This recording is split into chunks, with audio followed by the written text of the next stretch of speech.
used to make sugar cookies, roll them out, decorate them, they'd be gorgeous. They were hard as a rock. So I started experimenting and looking around and trying to figure out how to make a recipe that stayed soft so that they weren't like cardboard in your mouth. And I found this one, adding cream cheese. So today we're gonna make cream cheese sugar cookies.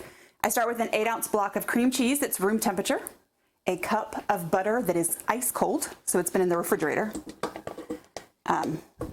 The temperature of the butter is very important, and it's unsalted butter. I'm gonna add a cup of sugar and 3/4 of a teaspoon of salt.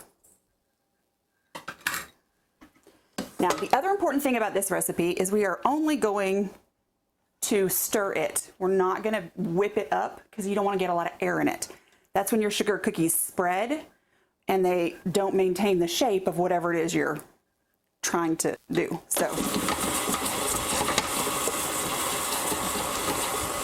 and we just want to get the butter and the cream cheese and the salt and sugar incorporated, and then we'll add our egg, which is also cold. So the two things that have to be ice cold or straight out of the refrigerator are the butter and the egg. You don't want them warm. You do not want them at room temperature. And you want to keep your mixer on low at all times. So I'm going to add my 1 egg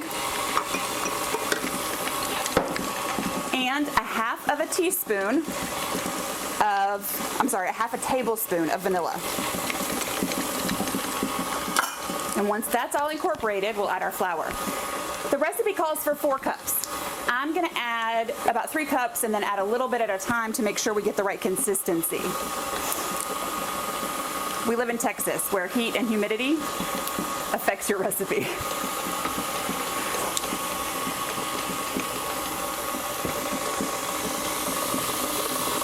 Okay. I'm going to add the flour slowly.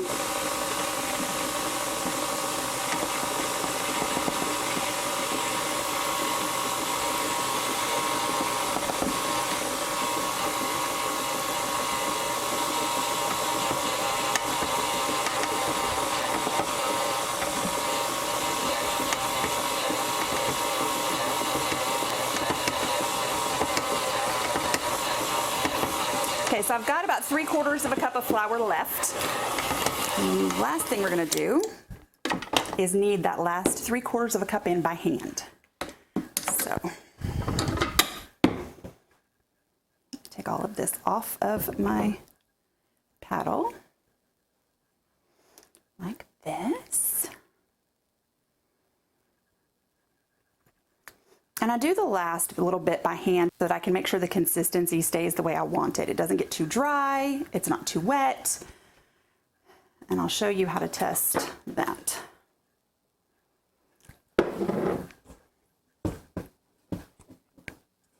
It also allows me to break up the chunks of butter that are still in there.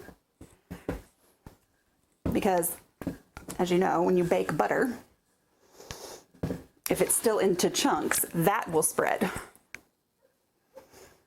Right, and then we'll have bleeds, what they call butter bleeds, in the middle of your cookies. So we need to break it up just slightly more.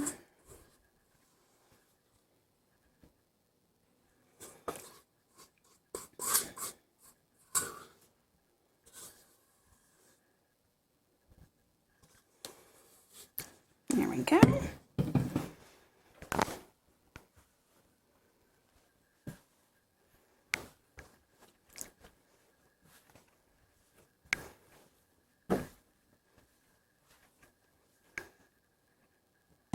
You can see it's still sticking to my fingers. We need more flour.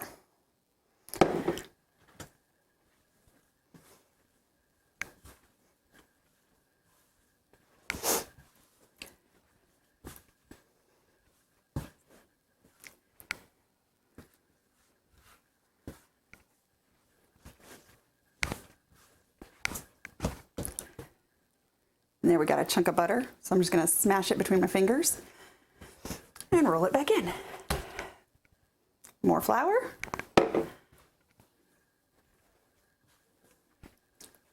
And this dough is really wet. So it looks like we're going to need even more flour. So I'm gonna get another half of a cup and we'll continue. Okay, so I got another little bit of flour. Now this is about 2 tablespoons that I can pinch in my fingers, and we're gonna roll it back in. So far we have added 4 cups and 2 tablespoons of flour. And we're just trying to get it to the point where if I press on it, it does not bounce back, just like that. So now we are ready to roll out and find the shapes we want to make. So we have our dough on a lightly floured surface. Our oven is preheated to 350 degrees. I have my cookie sheets with parchment paper. Now all I'm gonna do is roll out my dough. One of the things I like about this recipe is a lot of sugar cookie recipes require that you refrigerate it beforehand. We don't have to do that here. But you'll also notice that we don't have a leavening agent. These are not going to rise. They are just going to bake. So we didn't put any baking powder or baking soda in it. We just are going to let it bake naturally.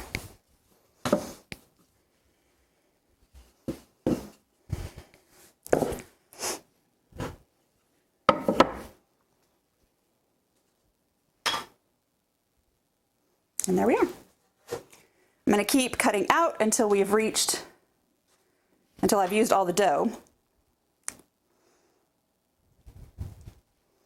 And I'm going to avoid, if you can see the spots of butter in here, I'm going to avoid those for now, and I'm going to reincorporate them into the dough until they get softer.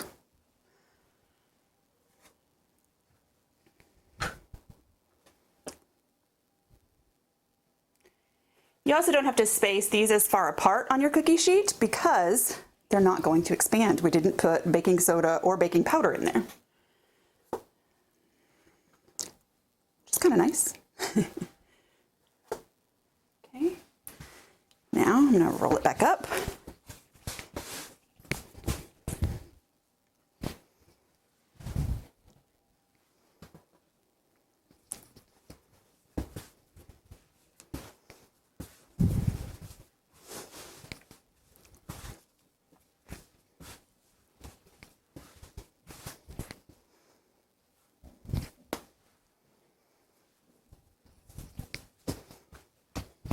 Sprinkle a little more flour on the top. So all in all, you're probably going to need about 5.5 cups of flour for the whole recipe.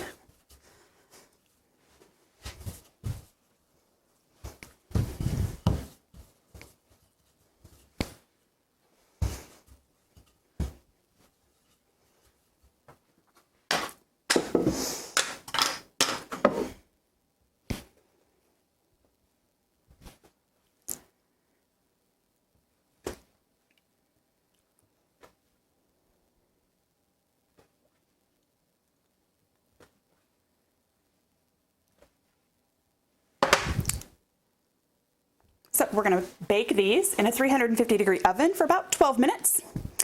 And then we'll let them cool on a cookie sheet. I mean on a cookie rack, not a cookie sheet. So on the first one, I got 10 cookies on the tray. You could probably squeeze in to make 12. Yeah, that's 11. This is 12. So we're gonna pop those in the oven and then we'll be back. So our recipe made 35 cookies, which I am now going to pull off of the cookie sheets. We're going to let them cool off on these cookie racks that I have. And then we're going to come back in about an hour or so and move them to paper towels. And the paper towels are going to let whatever butter is left bleed onto them. It's going to soak up that so that when we ice them, the icing itself doesn't bleed.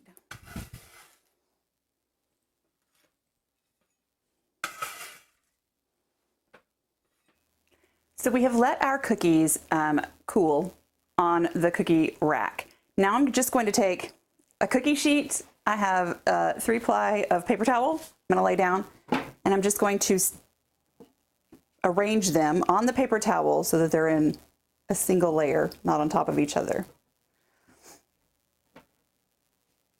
Like this.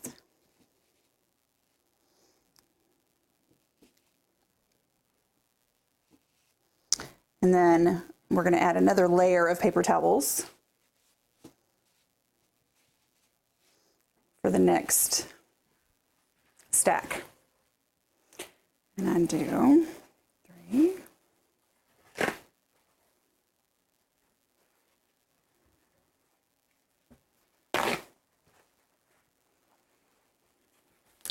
Just like this.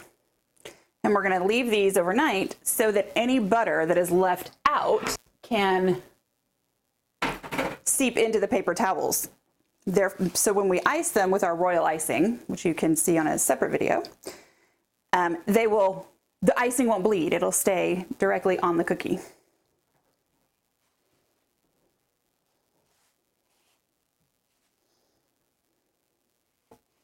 And there we are. So our cookies have sat overnight on our paper towel. I'm going to put them back on this cookie rack and then just show you, although I don't know if you can tell, the amount of butter that came out of the cookies overnight. If you look closely, you can see there's a bunch of butter in there.